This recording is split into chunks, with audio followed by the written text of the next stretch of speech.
किसी भी इंसान को अपनी ज़िंदगी में अधिकतम कितनी बार प्यार हो सकता है? कहते हैं कि प्यार तो सिर्फ एक ही बार होता है। यदि एक बार से ज़्यादा प्यार हो तो उसको प्यार नहीं, कुछ और ही कहा जाता है। आज की जो सच्ची घटना हम आपको सुनाने जा रहे हैं, सच्ची घटना में भी कुछ ऐसा ही होता है। एक शिक्षिका है जिसको एक बार नहीं बार बार प्यार हो रहा था, और इसी बार बार प्यार के चक्कर में न केवल एक कत्ल हो जाता है, बल्कि कई ज़िंदगी, कई परिवार पूरी तरह से बर्बादी की कगार के ओर पहुंच जाते हैं। यही बात जब लोगों को पता चलती है तो उस शिक्षिका का चरित्र जब लोगों के सामने आता है तो लोगों की आंखें खुली की खुली रह जाती हैं। आज कहानी उसी शिक्षिका की है जिसकी वजह से कई ज़िंदगी अब तबाही की ओर हैं। आदाब, नमस्कार, सत श्री अकाल। मैं उस्मान सैफ़ी। आज की जो सच्ची घटना मैं आपको सुनाने जा रहा हूँ, ये सच्ची घटना है राजस्थान अजमेर के अलवर गेट थाना क्षेत्र की। यहाँ की एक चौकी है नाका मदार चौकी। 16 मई 2023 की शाम लगभग 3:20 के आसपास एक महिला जो कि स्कूटर पर आ रही थी, और इसी बीच में एक और स्कूटर पर सवार एक और युवक है जो उसके पीछे पीछे आ रहा था। अचानक से स्कूटी रुकती है। वहाँ आसपास कई लोग हैं, कोई दुकान में खड़ा है तो कोई बाहर रास्ते पर है। दिन है, लोग दूर से भी देख सकते हैं। तभी एक स्कूटर सवार ने उस महिला को रोका। रोकने के बाद उससे कुछ सेकंड बातचीत करने की कोशिश की, और जैसे ही वो बात करके हटा था कि उसने अपना बैग खोला, और बैग खोलने के बाद उसके अंदर से एक चाकू निकाला, और एक के बाद एक कई बार उस महिला को चाकू घोंप दिया। चाकू कुछ इस तरह से मारे कि उसके शरीर को वो आर पार करके निकल गया। और जब उस महिला ने चीखना शुरू किया, उसने चिल्लाना शुरू किया, तो तभी वहाँ पास में ही एक कार सवार व्यक्ति होता है। वो कार सवार व्यक्ति दौड़कर वहाँ पर आता है। साथ ही जो दुकानों के इर्द गिर्द खड़े हुए लोग थे वो भी दौड़कर आते हैं और उस चाकू मारने वाले व्यक्ति को पकड़ने की कोशिश कर रहे थे, लेकिन वो मौका पाते ही वहाँ से भागने में कामयाब हो जाता है। हालांकि लोगों ने उसे रोकने की काफ़ी कोशिश की, लेकिन सफलता नहीं मिलती है। तभी कार सवार जो व्यक्ति होता है उस महिला को अपनी कार में डालता है और नज़दीकी हॉस्पिटल लेके जाता है, और वहाँ जाने के बाद उसका उपचार कराने की कोशिश करता है। लेकिन डॉक्टर कहते हैं कि हम इन्हें बचा नहीं सके, तुमने लाने में देर कर दी। अगर उन्हें पहले भी लेकर आते तो शायद उसे बचा नहीं पाते, क्योंकि जो उसको मारा गया था उसको सिर्फ मारने की नीयत से ही मारा गया था। उसका दम निकल चुका था, वो मर चुकी थी। कौन थी वो, अब हर कोई यही जानना चाहता था। कुछ ही देर में जो फ़ोटोग्राफ्स लोगों ने मौके पर खींचे थे वही फ़ोटोग्राफ्स सोशल मीडिया पर वायरल होना शुरू हो जाते हैं, और पता चलता है कि जो मरी है उसका नाम कीर्ति चौहान है, जो कि पेशे से शिक्षिका है। अब शिक्षिका को किसने मारा, क्यों मारा, यही सवाल था। कार वाला व्यक्ति जो होता है, जो उसको हॉस्पिटल लेके आता है, वो कहता है कि साहब मैं इसका फ्रेंड हूँ, इसका दोस्त हूँ। अभी हाल ही में हमारी एक स्कूल में जब मैं अपने बेटे का एडमिशन कराने के लिए आया था तब मुलाकात हुई थी, और मैं पेशे से प्रोफेसर हूँ, जिसका नाम था अनिल शर्मा। अनिल शर्मा ने अब तक जो हुआ था हॉस्पिटल ले जाने से लेके ये सारी बातें बताई थी। अब पुलिस के पास वो जाता है और पुलिस को जाकर जो कहानी सुनाता है, अब पुलिस उस कहानी को सुनने के बाद खुद दंग रह जाती है। दरअसल वो कहता है कि 16 मई 2023 को मेरी इस शिक्षिका से बातचीत होती है, और इसी शिक्षिका के कहने पर ही एक लड़का हमने बुलाया था, हमारे पास आया था, और हमने तय किया था कि बैठकर एक होटल में खाना खाएंगे, और खाना खाने के बाद यहाँ से सबके सब अपने अपने रास्ते निकल जाएंगे। लेकिन वो अपने रास्ते नहीं गया, बल्कि इसके पीछे भी चलाता है। दरअसल वो लड़का कोई और नहीं था, जिसका नाम होता है विवेक उर्फ विवान, जिसकी उम्र लगभग 32 साल के आसपास होती है, और इस शिक्षिका की जो उम्र होती है वो लगभग 30 साल के आसपास होती है। शिक्षिका पहले से ही शादीशुदा होती है, और शादीशुदा होने के बाद इसको एक बेटा भी होता है। अब वो लड़का जो विवेक है वो कौन है, कहाँ से है, उसको पता करने की कोशिश की जा रही थी। तो पता चलता है कि रामगंज इलाके में PNT कॉलोनी है, वो वहाँ का रहने वाला है। पुलिस ने दबिश देनी शुरू की, और दबिश देने के बाद लगातार उसके रिश्तेदारों को, जो उसके दोस्त थे, जो उससे मिलने वाले थे, सभी लोगों पर दबाव बनाना शुरू किया, और कई घंटों की मशक्क़त के बाद आखिरकार वो लड़का पुलिस के गिरफ्त में आ ही जाता है। पुलिस इसको गिरफ्तार करके जब लेके आती है तो वो जो आता है उसके बाद बस चौंकाने वाली बातें कर रहा था। उसने ही शिक्षिका की हत्या की थी, और उसे हत्या करने का कोई पछतावा नहीं था। वो कहता है कि वो मेरी नहीं हो सकी तो किसी और की होने भी नहीं दी जाएगी, शायद इसीलिए उसने उसकी हत्या की थी। वो लड़का कहता है कि दरअसल वो पढ़ा लिखा ज़्यादा नहीं था। 10वीं के बाद उसने अपनी पढ़ाई लिखाई पूरी तरह से छोड़ दी थी, लेकिन वो जहाँ भी जाता था वहाँ उसे इंग्लिश स्पीकिंग की ज़रूरत पड़ती थी। लोग अंग्रेज़ी में बात करते थे और वो बात नहीं कर पाते थे, इसलिए वो पहली बार 7 मार्च 2020 को एक इंग्लिश स्पीकिंग कोर्स करने के लिए जाता है और वहाँ जाकर देखता है कि एक बेहद खूबसूरत महिला है जिसे देखकर किसी भी इंसान का जी ललचा जाए। उस महिला को देखने के बाद उसके पास जाता है, उससे बातचीत करने की कोशिश कर रहा था और वहाँ से वो अपने घर चलाता है। अब इसका यहाँ रोज़ आना जाना था, लेकिन ये शिक्षिका कभी कभी इसको मिलती थी, उससे तब तक पता भी नहीं था कि यहाँ पर ये शिक्षिका है। इसके बाद वो जाने के बाद वो अपने सोशल मीडिया यानी कि फेसबुक अकाउंट के लगातार पन्ने दर पन्ने पलट रहा था और अचानक ही वो शिक्षिका उसके सामने पड़ जाती है। जैसे सामने पड़ती है उसको फ्रेंड रिक्वेस्ट भेजता है और फ्रेंड रिक्वेस्ट भेजने के बाद उससे बातचीत करना शुरू कर देता है।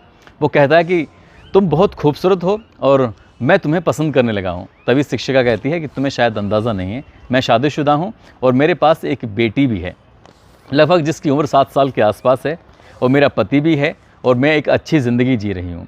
तभी वो लड़का उस मैडम से बातचीत करने की कोशिश कर रहा था। वो कहता है कि मैं तो स्टूडेंट हूँ, क्या दिक्कत है, आपसे बातचीत तो कर ही सकता हूँ, आपसे कुछ सीख सकता हूँ।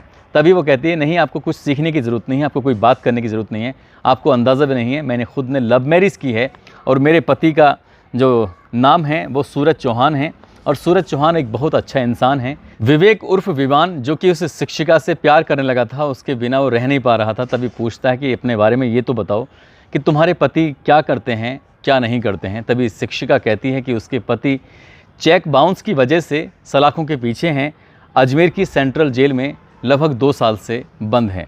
बस इसी बात को सुनना था और उसने उससे फिर नज़दीकियाँ बढ़ानी शुरू कर दी और नज़दीकियाँ कुछ ऐसे बढ़ाता था कि वो उसके लिए महंगे महंगे गिफ्ट लाना शुरू कर देता है। उसकी जो ज़रूरतें तो होती थी उन ज़रूरतों को पूरा करने की कोशिश करता था और कब न जाने दोनों एक दूसरे के इतने करीब आ जाते हैं कि लॉकडाउन के बीतने के बाद ये दोनों अक्सर साथ रहते थे। इस लड़के का दावा है कि वो पति पत्नी के रूप में बिल्कुल साथ रहते थे और जब भी उससे बात करने की कोशिश करता था तब उससे वो बात करती थी और वो भी उससे प्यार करने लगी थी। तभी इस लड़के ने उससे कहा कि मैं तुमसे शादी करना चाहता हूँ, तुम्हारे साथ पूरी ज़िंदगी बिताना चाहता हूँ। लेकिन वो शिक्षिका, उसने समाज के कई तरह के बहाने बनाने शुरू कर दिए और वक्त दर वक्त ऐसे गुजरता चला जाता है।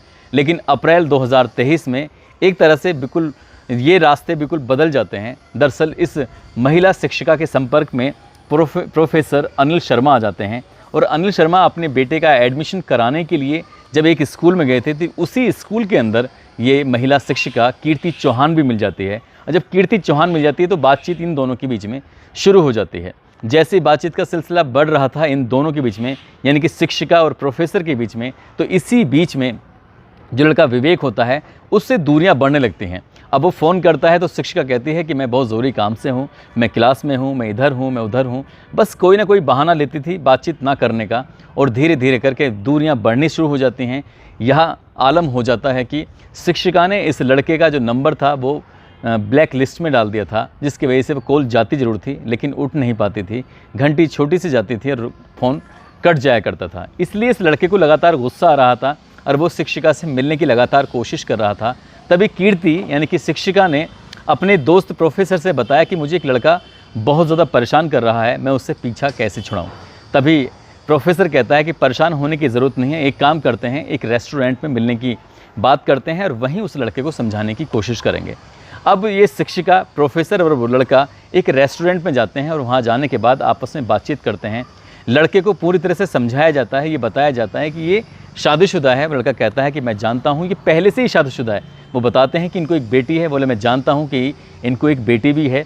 वो सब तरह की बातें करते हैं लेकिन लड़का वहाँ पर शांत हो जाता है। तीनों आराम से बैठकर खाना खाते हैं और खाना खाने के बाद ये महिला शिक्षिका उस प्रोफेसर की कार में बैठती है और कार में बैठने के बाद जब ये एक इलाका आता है नाका मदार चौकी, उसके पास आने के बाद इसको ये शिक्षिका को अपनी गाड़ी से उतारता है। उतारने के बाद क्योंकि वहीं पास में ही उस शिक्षिका की स्कूटी खड़ी हुई थी और ये थोड़ा फासले से रह जाता कार वाला। पता चलता है कि जो लड़का विवेक है जो होटल में साथ रेस्टोरेंट में साथ खाना खा रहा था वो भी साथ साथ चल रहा था। अब साथ साथ चलने के बाद वो महिला शिक्षिका स्कूटर पर धीरे धीरे चल रही थी, वो उसके पीछे पीछे चल रहा है, कार उससे थोड़ा पीछे आ रही है। तभी इस महिला शिक्षिका ने अपने फ़ोन निकाला। फ़ोन निकालने के बाद बातचीत करना शुरू कर देती है और जैसे ही वो बातचीत कर रही थी तभी हंस रही थी, मुस्कुरा रही थी और बड़ा खुश मिजाज हालत में ऐसा लग रहा था जैसे क्या आज उसकी आज़ादी का दिन हो, क्योंकि उसका पति, वो जो पहले से ही उससे प्रेम विवाह कर रखा था, वो जेल में था, पति से पीछा छूटा तो विवेक के चक्कर में आई, और विवेक से पीछा छूटा था एक प्रोफेसर के चक्कर में आई। तो उसने सोचा कि शायद ये तो हर दिन किसी न किसी के साथ ऐसे ही रहेगी। तभी वो उसको आवाज़ लगाता है कि मैडम आपसे बात करनी है, और जैसे ही बात करने की आवाज़ लगाता है, मैडम वहाँ रुक जाती हैं। रुकने के बाद वो देखता है कि वो फ़ोन पर किसी से बातचीत कर रही थी। शायद ये कोई और व्यक्ति था, ना ये प्रोफेसर था और ना ही ये विवेक था, ये कोई और था। तो इसीलिए उसको बहुत ज़्यादा गुस्सा आता है। गुस्सा आने के बाद अपने बैग से वो चाकू निकालता है और एक के बाद एक लगातार वार करना शुरू कर देता है। इससे पहले कि वो कार सवार उसको बचाने की कोशिश करता है प्रोफेसर, लेकिन बचा नहीं पाता है। आसपास के दुकानों पर जो लोग मौजूद थे वो बचाने की कोशिश करते हैं, लेकिन वो भी नहीं बचा पाते हैं, और उस शिक्षिका को एक के बाद कई एक घाव हो जाते हैं। उसको बहुत ज़्यादा ब्लड बहने लगता है और कुछ ही देर में वो घटनास्थल पर दम तोड़ देती है।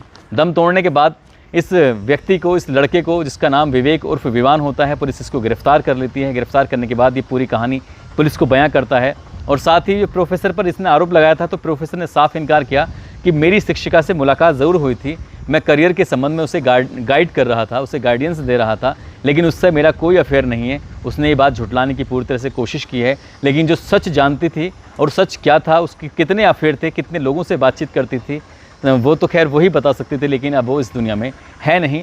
लेकिन उसकी 9 साल की जो बेटी है, उस बेटी की परवरिश कैसे होगी, कौन करेगा, ये भी भविष्य के गर्भ में छिपा है। उसका पति पहले से ही जेल में है और उसका परिवार पूरी तरह से टूट चुका है। अब इस बात की आँच प्रोफेसर पर भी पड़ेगी। प्रोफेसर कितना पुलिस इस पर शिकंजा कस पाती है, कितना नहीं कस पाती है, ये भी भविष्य के गर्भ में छिपा है। लेकिन जो भी इस कहानी में होता है, होता बहुत बुरा है, क्योंकि एक महिला एक बार नहीं, उसको बार बार प्यार जो हो रहा था। दोस्तों, इस पूरे घटनाक्रम को सुनाने का उद्देश्य किसी को परेशान करना नहीं है, किसी का दिल दुखाना नहीं है, बल्कि आपको जागरूक करना है, आपको सचेत करना है। और जाते जाते आज बजीर अब्बासी हैं, जैस्मीन कुरैशी, बीरेंद्र सिंह, अजहर नियाज, मोहम्मद इरफान, महक खान, महेश प्रसाद, सोनम राजपूत, सुहेल सिद्दीकी, सुखलाल यादव, ऋषि सविता, प्रेम कुमार गुप्ता, मोहम्मद जाहिद, गायत्री देवी, इन लोगों ने नाम लेने की अपील की थी। आप सब लोग अपना ख्याल रखें, सुरक्षित रहें। जय हिंद, जय भारत।